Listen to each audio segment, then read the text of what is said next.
I'm Fred McMurray, which means this must be Pillars,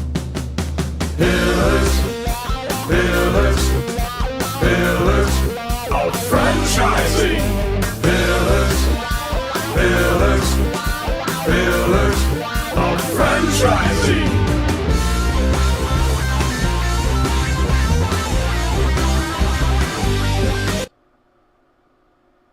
Good afternoon, and welcome to another episode of Pillars of Franchising. I'm your host, Kristin Selmeczy, and with me today is Kimsey-Sward. We've got a great guest for you today. We're going to talk to Chris Coleman of True North Restoration. I apologize, I'm coming to you with a cold today, so please bear with me. But first, before we get to Chris, let's talk about word on the street, Karen. Sounds good to me. Been scouring, trying to find some new news out there. And yeah, it seemed a little quiet at first, didn't it? I know. There wasn't much going on.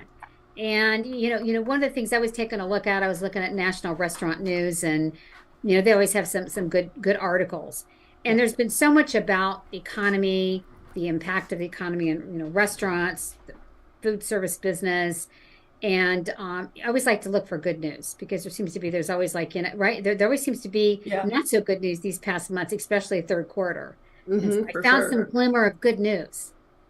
Oh, really? What did you find? Do tell. I did. So, most of the restaurants, have seen really kind of a decline in kind of traffic gains. Yeah. And so two restaurants that are kind of different from each other have reported traffic gains over 4%. And I'm not going to let you guess, because we've already talked about this. Those two restaurants are Chipotle and Texas Roadhouse. And I just thought that was an odd combination, isn't it? Yeah, totally. Because you and I agreed, I go to both, you don't necessarily go to both. And so we tried to figure out between the two of us, what are some of the things that they're doing differently? Exactly. And so I loved it, because the article, one of the things I thought was interesting is they always say when there's if there's a recession, and when they talked about 2008 and 9, and even now, a lot of restaurants start focusing on value meals, discounts, coupons. And what's interesting is these two restaurants, or these two groups, they don't focus on that. No, they don't. Look at the value a different way. Yeah. And what's interesting about that is that, I can't say that their prices have not gone up and their portions have gotten smaller, because I have noticed that. I mean, there's a certain one that I always want lettuce in my bowl, and I have to ask 3 times, can you please take out the rice and just put in the lettuce, right? And so that's just my own little pet peeve. But part of what we saw in this article going forward was a lot of the engagement for one of the brands with digital, right? Yes. If you think about Chipotle, and I am a frequent visitor to Chipotle. It's right across the street from where I work. And I will tell you, it's not only very convenient, it's fast. And one of the key things, and this is where they really get because I think one of their key audiences, I was taking a look at this, it is 18 to 24. And, I'm not in that age range, I will tell you. Yeah. And so it's the mobile, because you could literally pay, you can place your mobile order. And the interesting thing is not that you could just place it. When you go in, they have special staff working on it. How many times have you tried to order something mobile app, and then you go in and you're waiting forever? And they've got a system down where they're taking care of both the customers in the store, which is me, because I don't do the mobile app, but I feel like I get taken care of, and the mobile customers, they're taken care of as well. And I think that's a key thing. Don't you feel that is one of the things that during COVID positioned some of these companies who embraced it to really help move forward? Because their biggest segment really of dining out for everybody right now, they're saying, is Generation Z. 73% of Gen Z are heavy restaurant users, which is crazy. I mean, I am too, because I'm lazy. I don't like to cook, but even they're finding ways to cut back, right? And so I think that as we talked about all these mobile apps and things, if you could go up and like at McDonald's, I go and they go, "Are you using your mobile app today?" And I always fall for it because I think it's a real person. It's just a recording. Kills me every time. I start talking to them and then they're like, "Oh, I'm sorry. Can I help you?" I'm like, "Damn, they got me again." Exactly. And I know it's happening, right? But for me, I'm getting kind of mad because I love that if I gave them my mobile code, I would get my iced tea for $1. Well, now they got rid of that option. So now it doesn't matter where I go. Today was to Portillo's. I'm not getting $1 iced tea at McDonald's anymore. So I get a little chapped when they make these offers, they have these promos, and they get rid of them. But most people aren't like me. They're not impatient. Most people love that stuff. And what we had talked about, which I think is crazy, is that that's not at all what Texas Roadhouse's model is. No, I mean, they don't, again, if you take a look at their audience, because I was looking that up, Kristin, you don't fall there, but it's over like, I think 64 or something like that. It's more of the more seasoned people. That's their. So that audience in general, they're not about digital, but they really define value in a different way. So it's not about the coupons, which you might think, right? So it's more about the whole different business model of service. They talk about legendary service. They sure do. And they're all about priding themselves on food quality, friendly service, guest satisfaction. And that's what's made them stand out. I will say in terms of speed to get my food and the level of service, I like to sit at the bar because there's a lot going on. I can watch the TVs, listen to the music, and watch the funny videos and stuff all at the same time because the ADHD is just fed perfectly in that environment, right? But I'll just order. Next thing you know, there's somebody coming up behind me with my food. And I'm like, whoa, already? Like, I didn't get my taste buds ready. It's really fast. They're all really, really friendly. And the best part about it is when somebody has a birthday, they get to sit on the saddle. There you go. Have you got to do that, Karen? Because I know you don't go there, but I think I've never been. Yeah. But I will tell you now, reading this, and now the saddle just sent me over the edge. I'm going to have to go. I was thinking Ray and I are going to take you there for your next birthday. We're going to take you there in his big old Suburban. We're going to get you on the saddle. I love it. Video over the whole thing. Yeah. So, but if you think about this, that is, I think even, whether it's Chipotle, whether it's Texas Roadhouse, it is about, don't you think, really trying to hone in on what's important to people. Yes. And I think so many of these brands don't do that. Yeah. And then they're cutting people. The food's not that good and it's overpriced.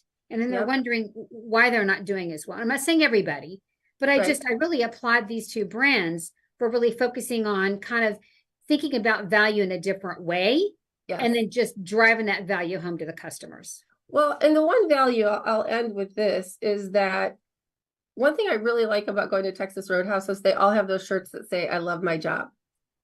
Now, okay, they're forced to wear that, I'm sure, but it really does make you think like, oh, wow, I wonder how much they really like it. And my kids have friends who work at Chipotle. They love it, not just for the free food, but again, that's about getting your staff, getting them involved, whether it's through feeding them when they're working, whether it's through these fun shirts and they get to sing and hoop and holler and be crazy all day. I mean, that's building that environment where people want to be. And when the employees are having fun, the employees are nice, the consumers want to be there too. Absolutely. So, well, hats off to consumers. She's Louise. I told you I'm sick. To Chipotle and to one of those days. And to Texas Roadhouse. If I had a cowboy hat, I'd tip it to you. But great job, and hopefully the best of luck for strong fourth quarter sales as well. Absolutely. We'll be right back with Chris Coleman and True North Restoration after this. Hey, franchise owners. How's your local marketing? Do you feel like you could use some help keeping up with your social media posts and comments and reviews? Do you wonder if you could be doing more to attract local customers? Are you able to identify new move-ins to your local area? At Westvine, we help franchisees like you reach more local customers through digital marketing. With daily monitoring, creative content, and ad placement, and customer data intelligence, we'll get your business in front of the people who want your products or services. We also work with franchisors who need an agency to handle the digital marketing for all of their locations. If you're ready to reach more local customers, give us a call at 805-265-5440 or visit us at westbine.com. That's 805-265-5440 or westbine.com. And welcome back to another episode of Pillars of Franchising. And as promised, today we bring you Chris Coleman, who's not only the CEO, but the founder of True North Restoration. And I have to tell you, Chris, I love talking to founders because there's something bigger that drives you. Not that all CEOs don't have something that drive you, but when you found a company and you go into franchising it, there's like this overwhelming passion that tends to spill out from your pores. Tell us who you are, how you got here, and all about that crazy passion you have. Yeah, well, thanks so much for having me. It's an honor to be on the show here. Just real quick, I went through when you invited me to be on. I went back and looked at some of the people that you've had on this podcast in the past and thought, oh my goodness, this is an amazing company. What did I do to deserve this invitation? So some of the people that I'll honestly say that I learned a lot about franchising from the people that you've interviewed before here. So again, thanks for having me. And quick correction, I'm not the CEO, I'm the CFO, Chief Franchise Officer, but yes, one of the co-founders of True North Restoration. You almost gave me a raise here real quick. Well, you are the founder, so really, I mean, you should be the guy making the money, right? So yeah, we've got some amazing people, and there certainly is more than me that founded this company. But yeah, it's great to be with you, and an honor to share a little bit more about True North with you. That's awesome. So Karen and I were talking about your brand as well, of course, before the interview, about what a big market you have. Well, let's before I get into that, I've skipped right past it. How did you come about with True North, and what really drove you to franchise a model like this? Yeah, so I probably got a little bit of an interesting background when it comes to, being a franchise founder, because for 12 years, I was actually a franchise consultant / broker, whatever term you want to use there. Mm-hmm. So I had what I thought was a really unique perspective, because franchisors would come to the conferences and all the events that I would be at. And it was almost like they were lobbyists and saying, "Hey, this is why you pitch me to your clients." Yes. So I got to see like the really, really good stuff, and I got to see some of the ugly stuff in franchising. Yeah. And for many years that I was with the FranNet organization, Uh-huh. and I even had the opportunity to be on their inventory committee. So when a young franchisor was wanting to grow and leverage broker networks, we would get a first crack at them and give them a thumbs up or a thumbs down if they were a fit for broker groups. So yeah, I got to see a lot of different things, and the time just came around when a dear friend of mine, Jay Peters, he'd started this company years back in the 80s, at 1985. But we took what he had started, hadn't fully developed into a franchise model, and took my experience in franchising and a couple other business partners, Justin and Raymond Donat, their brothers out of Colorado, and they have a strong restoration background. And Jay said, "Hey, I've got some guys that I've trained in this space. Kind of some of them are doing restoration, some of them were doing carpet cleaning. So we kind of we flipped their model, we flipped their name, we made them become franchisee. We didn't make them; they joined us, obviously. Well, yeah. We made them sign, all the paperwork, obviously, but they joined us. It was 6 people, 6 existing businesses were our first 6 franchisees, and they all signed with us over a course of about 6 months. Wow. So we had a quick little ramp up, and so that's kind of the 30,000 foot view of how True North got started. Okay, cool. Yeah, I love it because, especially when you had all this background. And so that means you must be really bullish on franchising. Very, yeah. Right? I grew up in franchising. My dad and uncle, you were talking about food. My dad and uncle owned several pizza franchises growing up. Okay. Yeah. And so my first exposure into franchising was a busboy, an unpaid busboy, I think, actually. Yeah. So I got to play pole position in my dad's restaurant. That was my pay, or the bear claw. They opened it up for me at the end of the night. So That's awesome. Yeah, So- it's funny. Oh, go ahead, Kristin, go ahead. I bet you're going to ask the same question I am. 'Cause it's Go what we ahead were then, talking please. about, right? It was Yes, about exactly. we were talking about, so you have this, you've entered this industry, and this industry has so many big players in it. And that's got to be pretty daunting. So how do you differentiate yourself from others? Well, the thing that is amazing about franchising, and with you guys on the call here, this just as well as anybody. Franchising, you have competitors, but you don't at the same time, because franchising, the industry is just, how can I help you? Now, to some extent, there's a little bit of, love you with the elbows out, but there's, it's really interesting. Even some of our competitors, when I went to them, because I knew a lot of our competitors, because I had shown their brands as a consultant over the years. I helped put people into restoration franchises. So yes, I was bullish on the industry. But when I went to some of the competitors that I've known, established relationships with, they just kind of reached out and said, "Hey, I can help you. We'll get you started." There's, when you put all the restoration companies together, and you take the big names out there, we call them the green guys and the yellow guys. Yeah, they're the big ones. Yeah. I'm not going to say their names out loud, but Right. I hold them in high regard. But even with them having almost 4,000 locations, and then everybody else, lumped together, we still collectively in franchising only do a little more than 20% of the restoration work out there. So there's a lot of room for growth. And even the competitors say, come on in, there's room in this space for good franchise companies in restoration.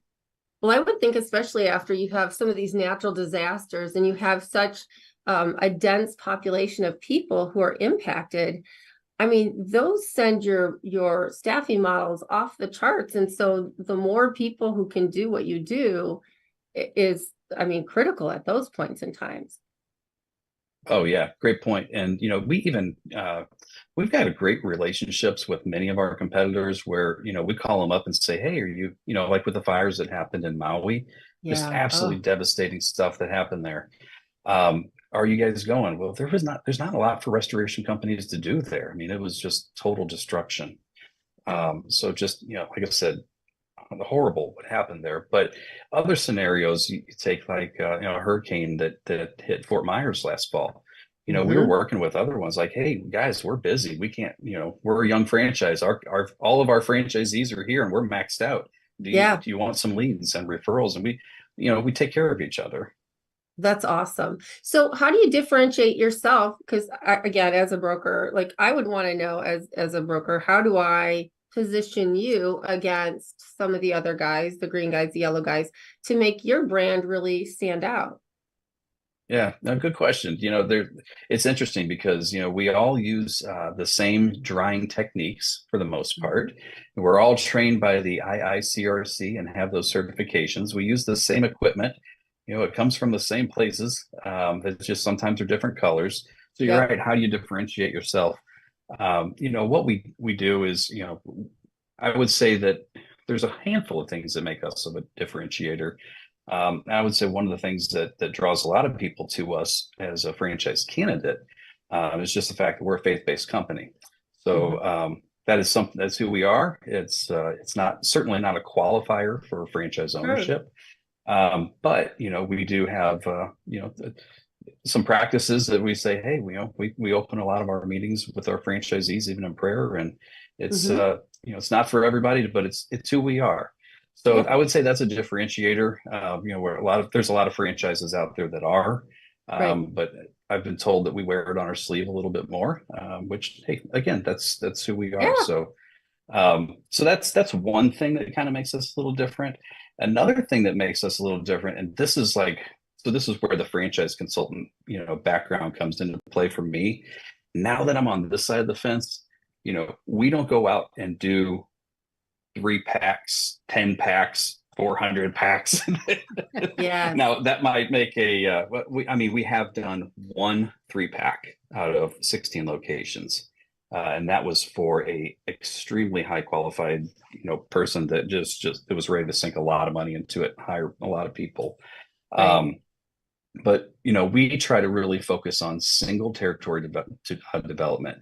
I forget who. I think I was talking to a franchise attorney, probably 10 years ago or so, and I heard a stat on, the number of sold but not open franchises that are out there. And I know the SBNO, right? Yeah, that's Yeah. What are the state regulators looking for this year? exactly. So, that kind of drove me nuts. And I saw that, early on as a franchise consultant, that a lot of my clients weren't opening up number 3 and 4 and 5. And it just kind of sat really wrong with me. And I thought, let's just kind of focus on giving somebody really, strong territories. So our territories are a little bit bigger than most of our competitors. So that was really kind of a focus. And we also want to try and help them drive a lot of revenue through that. So we do allow our franchisees to take on some larger, we like to call it large loss or catastrophe work, where some of our competitors would say, no, you have to hand that off to maybe a sister company or a more mature franchisee. So a lot of times what we'll do is we'll partner up a newer franchisee with the mature franchisee to run a large loss, because that helps them scale the business pretty quickly usually. So interesting. And that's another differentiator there. Yeah. And I didn't realize that some of those ask that their franchisees at a certain point use a sister company, whatever. And that's because I'm part of the Neighborly brands, right? So we've got all kinds of brothers and sisters and neighbors out there that we refer back and forth. So it's actually a very interesting point that you make. For people who are out there who want to talk to Chris about this, I just want to remind you all that our phone number to call in is 323-580-5755. Again, to call in and speak with Chris or one of us is 323-580-5755. Karen, go ahead. I'm sorry. No, it's great. It's interesting because I wanted to kind of play on even, when you were talking about just the what'd you call it, like some of the larger events or whatever that they take care of. And then I think about one skill that they probably needs to be collaborative, right? Because you're also talking about all the franchisees working together. So if I think about that and we talk about what are some of the kind of skills or the types of franchisees that are people that make great franchisees, some of the skills that they have that you're looking for. Yeah. And one of the first ones for us, and a lot of times you hear franchisors say, oh, we're looking for this or that, or somebody that's a heavy driver is going to go out marketing thing. First thing we really kind of eye in on is empathy, because if when we're coming across people that have their home or their business damaged, it might be one of the worst days of their lives. You come home, I don't know why, but for whatever reason, it's when people go on vacation and they're gone for 5 to 7 days, they come back with a leak started 30 minutes after they left the house. And their homes are just destroyed. So, empathy is something that we are always looking for. We can train on, making sure that you get the water out and you get the humidity, you get the environment stabilized. We can train them on that. But it's hard to train on people caring. You know what I mean?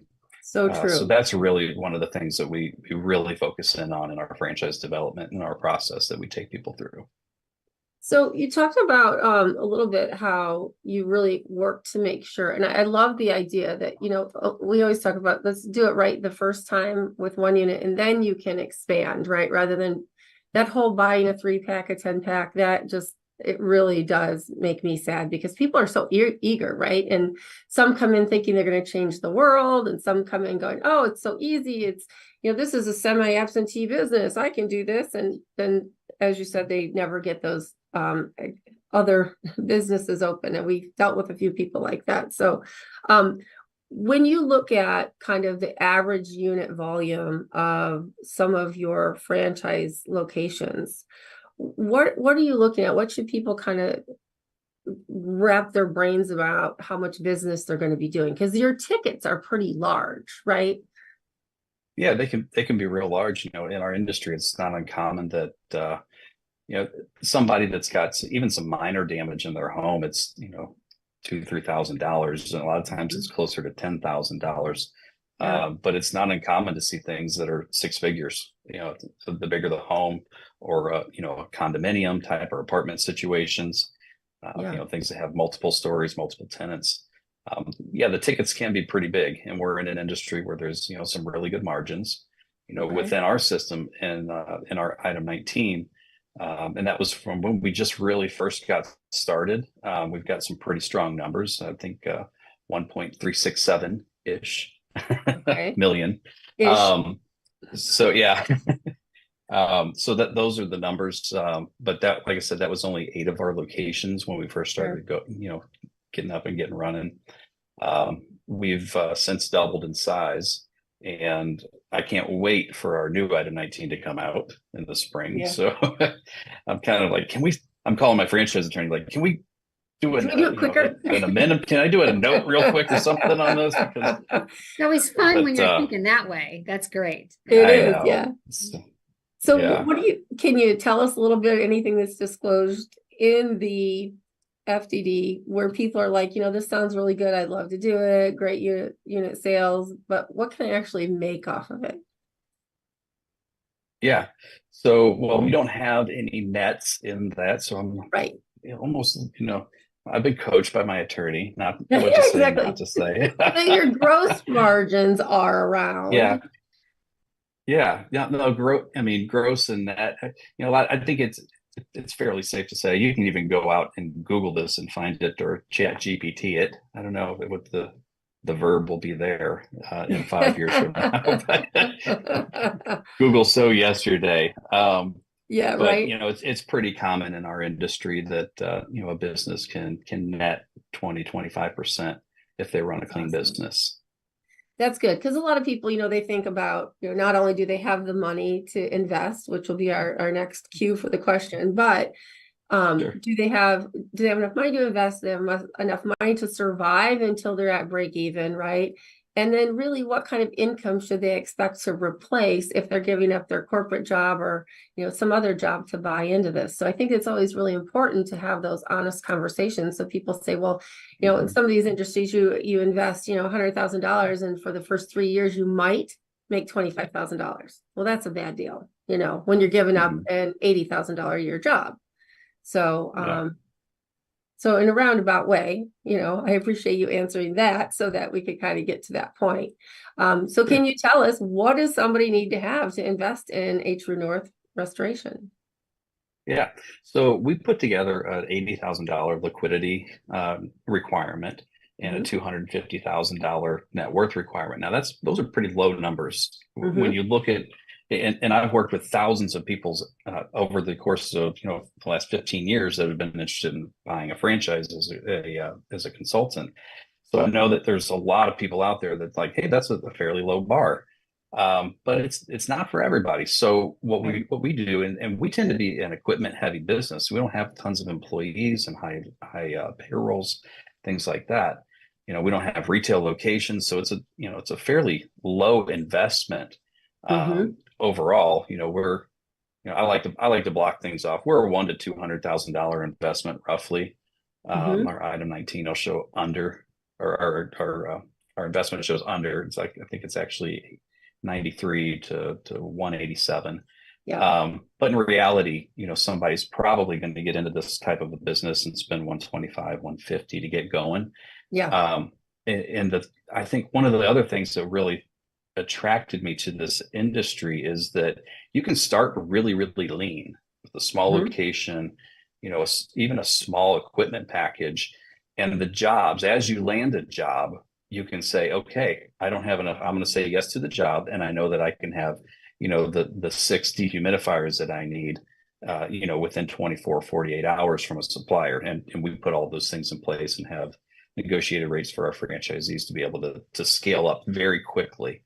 That's awesome. And even from a large law standpoint, if they need to scale up, we have some national relationships on the temporary staffing as well. So how long does it take to get someone then to get their business to break even? Because you're talking they scale up fast. What would that length of time be? Yeah, we've had franchisees do it in month 1. Wow. So yeah, average though, right? Right. It's always the good average. Okay, it's always good that's to throw the Hail Mary and show the catch in slow motion. Like, yeah, that's Right. great. But no, it's on average, I think you can see in the industry, again, it's not in our Adamite team, but it's very common if you just do some simple search online, that if you run real lean business to get started, and that's what we coach our franchisees to do, you can break even in 3 to 6 months, Wow, that's awesome.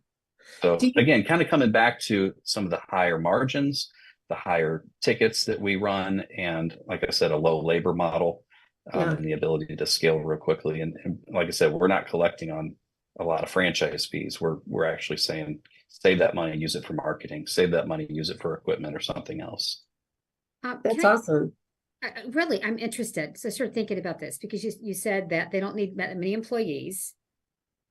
And they don't, so then are they truly a franchisee that is working in the business? I mean, they're the ones then that are there on location, kind of doing some of the work, or kind of tell me, how does that work? Because, some franchisees will say, as Kristin said, they just want to be kind of absent. This isn't obviously this isn't a type of franchise like that, but are they the ones that are on call 24/7? Are they the ones that are there? Yeah, no, good question. And I would even say, is there actually a single semi-absentee franchise out there? Okay, yes. We agree with that. I know. We agree. I used to teach a class in St. Louis at one of the local colleges, in partnership with the SBA and SBDC in that market. And it was about semi-absentee franchising. And I challenged that because franchisors have gotten very, very loose with that term. I would say in the last 5 to 10 years. We do agree. Even more so, I'd say the last 5 years. Yeah. Yeah. I mean, that's their marketing, right? Yeah, they are. They're selling, and that's it's good to grow, but do it ethically too. So, Karen, you asked a question, and I went down a rabbit hole, and that's okay. That's okay. I hear your question again, because we're always trying to figure that out too. Because people talk about that, and then how you were describing this, I'm like, no, this is somebody that really. Oh yeah, the owner's role in the business. Yes. Yeah, so we do have the ability, a little bit of a hybrid option. So some of our franchisees will want to, just kind of be in the trenches. And let's be honest, we're not in a glamorous business. When pipes back up and basements fill up, and it's not glorious until you get paid. But so a lot of people that are have been high up in the food chain and the C-suite, they might not find what we do very appetizing. But we do want them to really have an understanding of what the business is like, but we want to get them out, if they do go into that, as a little bit more hands-on in the beginning with just 2 or 3 employees. We want to get them out of that role pretty quickly and help them, I know it's cliche to say it, but work on the business, not in it. But that's really what we want them to do. But we do have the ability to help somebody who is, maybe has the ability financially to come in, hire a general manager, hire some marketers, hire project managers, lead technicians, things like that. They want to scale that. And we've got one franchise location that we're doing that with right now as well. But that gives them the ability not to be in the trenches, not to be there answering the phone 24/7. But like I said, this is a business that can scale pretty quickly. So, our goal is to get them out of that role. Well, 17 years ago, when I chose my cleaning toilets job, I will say that one of the businesses that my broker pitched me was restoration. And I had come out of the home improvement industry. People were freaking out because they're having a kitchen remodel that didn't finish on time, right? And, companies coming, and I was like, oh my gosh, kind of traumatized. So when she talked about restoration, I thought, oh my gosh, I can't go into this situation where people are like freaking out on me 24/7, because these disasters are really, devastating, right? Totally different than your countertops aren't in. You have to put that in perspective for people. But one of the other restoration companies we talked about, I had told him my opinion, and he was like, yeah, but that's not how people see you when you arrive after disaster. Can you tell me a little bit about what that's like when your team arrives to a home after they've had a disaster? What's that interaction like? Yeah, when you think about it, it's their castle, has been invaded. It's been damaged. Their life is in disarray. I mean, down to, are we going to be able to make dance class or baseball practice on time? Because it's like everything is just bees are buzzing. Yeah. And so that's where it's kind of to come back to the empathy thing in our process, and we're looking for that. Be able to come in and just say, hey, it's okay. I know this is your world and it's been flipped upside down, but today it's Thursday. It's Thursday for us. This is we're what here we to do. help you, right? We got your back. If they're comfortable, we'll put our hand on their shoulder. We'll say, hey, it's okay. We got this. It's going to be just fine. And just to comfort them in that. But, I would say there's a piece of this business that is very much counseling. Yeah. You kind of walk in with an S on your chest, right? You're like the Superman coming to save the day. Yet. It's true. Yeah. So I how think do about, and it's interesting you mentioned that, because there's a lot of time, like especially when we get to catastrophe situations, that's on a whole nother level, when it's not just their castle that has been damaged, it's the entire community. I'll never forget, I had a really impactful moment last year when we were down in Fort Myers at the hurricane. We were working sometimes we'd keep our own projects, just the True North headquarters. We had a large condo complex right on the beach in Fort Myers. And I was taking a break and just kind of looking around, and across the street where these homes are located, I see a lady sitting there, and she's got one of those, those plastic chairs you can get at a dollar store and they stack, Yep. the ones I'm talking about. Yeah. It was really kind of all she had left, and she's just moving it around and trying to place it, but kind of in a little bit of a zombie, mode. Yeah. Like, her world was just completely destroyed. I don't know if she lost pets. I don't know if she lost a family member. I don't know. Right. But you're going into it, and it can be, like I said, there's a little bit of a counseling component that can be involved in what we do. I have to think that some of the faith-based threads that you kind of weave through your company have to help with that a little bit. I mean, you think Indeed. about people who 1 minute are on the top of top of the world, they're living at the beach, and within a moment they're homeless. Yeah. You can't prepare for that, And, No. No explanation for it. Exactly. So do you who calls you? Is it the insurance companies, or who do you even market to? Is thinking about, so someone has, because usually I know when I've had flooding, which is terrible. I mean, that's just, you're right. It just turns everything upside down. And Sure. So I called like my insurance company.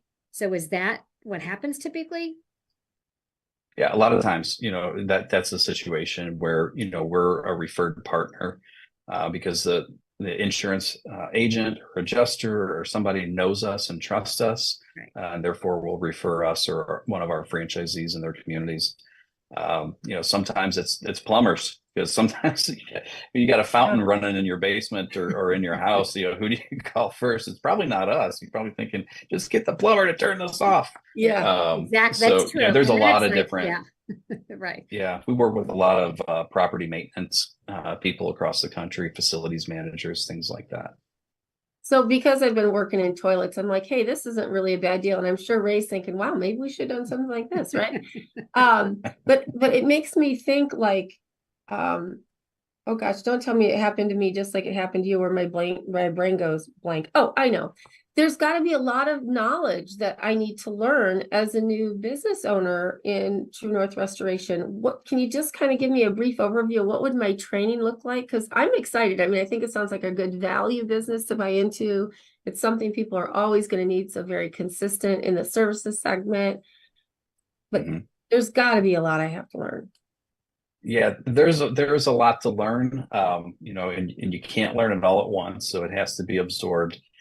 This and any other businesses, any other franchise, when you're surrounded by experts and other franchisees who are wanting to help you be successful too, it certainly is a drinking from the fire hose type of thing. But in franchising, you've got a lot of, again, good support in place and other franchisees. That's one of the things that we've actually really tried to put together and emphasize. When I had studied all the different franchise systems, and even as a franchisee myself, I recognized that some of the value in the royalty that I was paying every month wasn't just the support I was getting from the franchisor, but just to have access to all the other franchisees. So we've tried to make it really a part of the training and support and just the comfort level of franchisees, new ones, being able to reach out to the mature ones. Certainly we do all the training. They come to St. Louis at our headquarters and do a full-blown training with Ray Donat, our trainer, who's started 2 True North locations himself. So, we do a lot of that. And then there's even third-party training that people will go through just to get that certification that is recognized by the insurance industry. So, but you can kind of break some of that stuff up so that you can, take it in smaller chunks. Awesome. And I'm sure people could find all that information in your FDD if they're interested in looking at True North. Can you tell me, just as the last question, what is the one section in your FDD that you think people really should sink their teeth into and read that would be most impactful when making a decision to buy True North Restoration? Yeah. Well, as a franchise consultant for years, I always heard people say, "Oh, item 19 is the most important. Oh, item 6. Oh, item 7." Yeah. Item 20, baby. Talk to the franchisees. Awesome. And we make our franchisees so accessible to franchise candidates. And our franchisees are excited to talk and they share. We have, structured calls where they can talk about a bunch of things. They have one-on-one calls where they talk about everything, especially financials. But item 20 in ours, we have, I'm just proud of our franchisees, obviously, and I'm gonna sing their praises all day long because they are True North. We get to, have the logo. Hold on, reverse over here. We get to have the logo and we get to market. We get to do fun stuff like this. But at the end of the day, True North is our franchisees. I love it. Wow, that is so awesome. I've got little chills because really there's not a lot of founders who will say, you know what, we are successful because of the franchisees. I've heard people say, oh, if you're a founder, be prepared because your franchisees will never work as hard as you do. And I'm thinking, really? I don't know. I work pretty hard. So I think that's great. I think that really speaks volumes about you and the company that you and your partners have built. And I want to thank you so much for being on today. If people want to chat with you or your fabulous friend, Stephanie Ryan, who I love, how do they get in touch with you? Yeah, absolutely. So easiest way is just to, go truenorth.com. So go True North, baby. Yeah, but yeah, right. Stephanie is on the leading edge of, talking to all of our candidates. She is absolutely amazing. She's just fantastic. And she doesn't sell. She just teaches and she says, hey, we're all big boys and girls and you can decide if we're a fit or not. So you nailed that right on the mark. I love the culture. I love the culture that you've built. Yeah. And thank you. Just some of the values you've brought into it. That's wonderful. Yeah. We wish you all the best. And, hopefully in 2024 will be a great year for you. And towards the end of next year, we'll be having you on again to talk about how you've catapulted past your goals for the upcoming year. I'd love to give you that update. Awesome. Thanks so much for joining us, Chris. We'll be right back. Thank you very much. We'll be right back with Ray Pillar after this.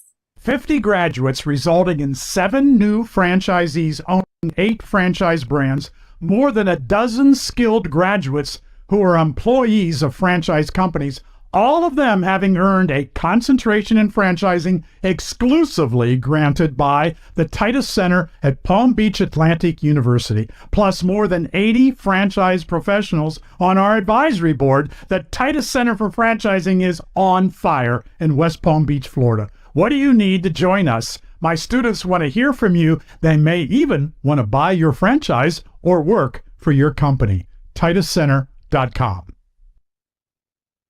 And there was our good friend, Mr. Dr. John Hayes. Can I say Mr. Doctor? I think it's just Dr. John Hayes, right, Ray? I think so.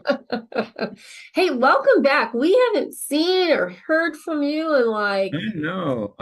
You know, weeks. and it's great to be back. I think the meeting that we had yesterday at JL's office was fantastic. It was great to see all the wonderful franchise owners there, including a new fella that came on board recently. Yeah. And you know, one of the things that I want to talk about is I was under the impression when I was looking at a franchise 20 years ago that it was Yeah. kind of cutthroat, and it's what I've learned is not. It's absolutely the opposite. I mean, we all help each other out, even different brands. You know, Oh, for sure. it's amazing. Because we're all entrepreneurs and business owners, and our goal is, of course, is to make money, and Yeah. that's what it's all about. Well, not quite, but Well, you know, I want to make sure I clarify for people who are like, what in the heck's he talking about? JL's office and a new owner. So one of the things that Chris had referenced, you know, our company tends to do really well as well, and that is building teamwork and camaraderie. And what Ray was referencing that we had yesterday was a co-op meeting of all the Chicago Molly Maid owners. And so we come together quarterly to talk about, you know, local marketing strategies and any issues that are going on with staffing and all kinds of different stuff, whether it would be, you know, yesterday we talked about insurance and how to leverage our group to get better rates and chemical supplies and all of that stuff that your franchisor helps with. Yes. But then as a local market, you can do. So, you know, just wanted to make sure you all understood that that is yet another benefit to franchising that you don't have if you're your own business owner. Often you are that cutthroat with the guy with the, you know, shop across the street, and in franchising, you're all in it together. And I think that makes a big difference. So thanks for pointing that out, Ray. yeah, absolutely. I know the new owner, Scott. You know, he asked me, "What do I need to do? What can you do as a new owner?" And I said, well, first of all, watch Pillars. Yeah, yeah, for sure. Out there. And then I said, I was unequivocally, you can ask any one of us that are in this room right now for help, and they will help you with a, you know. Yep, absolutely. Yeah. And you don't even have to, I don't even have to ask them, will you help them? No, I know everyone will help. Yeah, you know? for sure. So well, I'm surprised. I thought you would have told him that building his culture and retention were his number one goals, because that's really what you normally say, right? Employee retention is what I want to talk about. And the reason I want to do is because we're celebrating our 20th year this month. Wow. And you know, I walked into the office, I was gone for 6 weeks, and I barely talked to anybody in the office. I mean, my crew is fantastic. They run that office as if I was there, but I'm not. You know, so they did a fantastic job. But I walked into the office, and a lot of the employees who were there. Ray, it's good to see you. It's fantastic. And a young lady who's been there for 18 years came up to me and gave me a hug and said, "It's good to see you." And 18 years of cleaning toilets and really other people's the messes that nobody else at home wants to clean up, and this gal has been there for 18 years. Wow. Yeah, and she loves her job. I know she does. You know, as so many of the employees that we have, and of course, with 40 employees and going through COVID, we had some people leave, but still there's the core that's been there for a long time. And I think it's interesting to watch employees come in and apply for the job, because we post pictures of all the employees all around the room, and they'll walk in and they'll say, "Oh, I know her. I know her." Yeah, you know, and she lives a couple of doors down. You know, so it's kind of neat to see that. And we're going to be celebrating, of course, Thanksgiving. We celebrate it with a potluck every year, and then the managers. I'm going to take the managers out this coming week and celebrate our 20-year anniversary. Awesome. Well, and tell me, what do you think attributes to keeping people like her for such a long period of time? What are some of the things that you do to really help retention, or what other people might be able to easily apply? we can, I think the best way to describe our office, our culture in the office is really good, but we're transparent. We don't hide anything. There's nothing to hide, and it's funny. I think that any one of the employees knows that they can talk to any one of the managers, including myself. If I'm in, the door is always open. And sometimes some of the employees rather talk to me rather than their direct manager, which is fine. I don't care.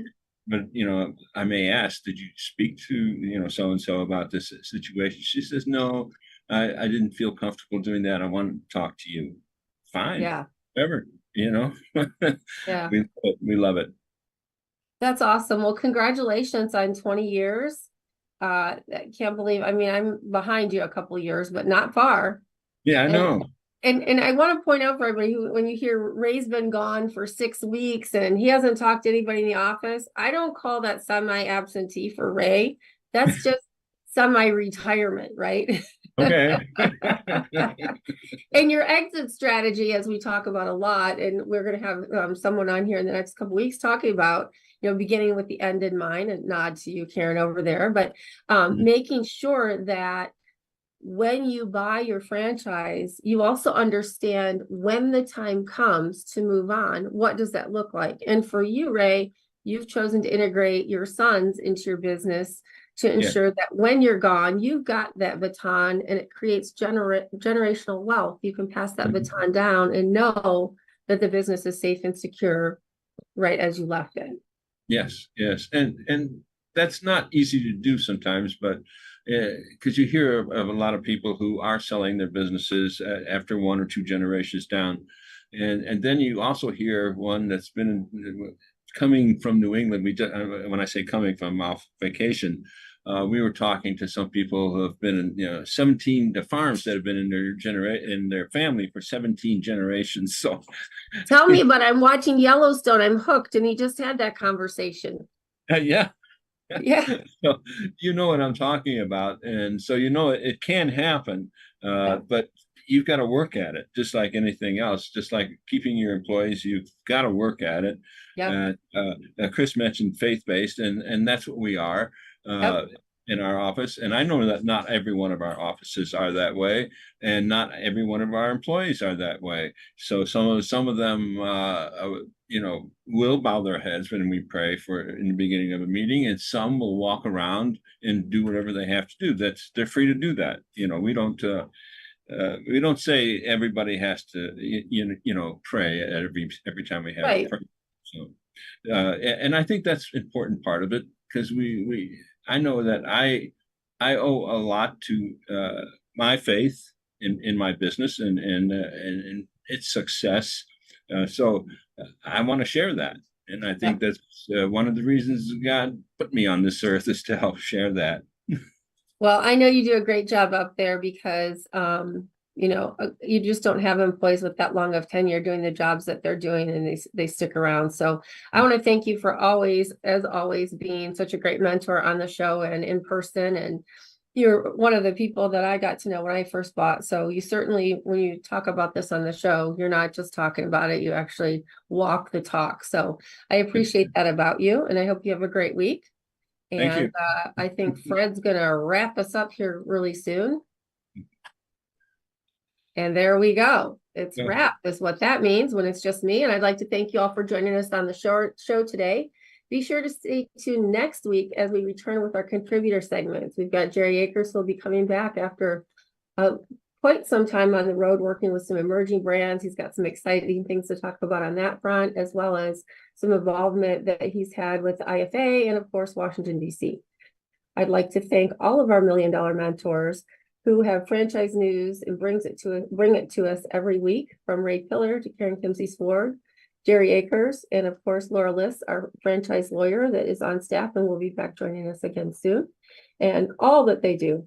And a special shout out to Fred McMurray, who without him, this show would not be on over 40 different platforms, beginning on Fridays at 4 p.m. Central Standard Time on YouTube, and beyond then, any channel that you happen to look for podcasts, you will find us.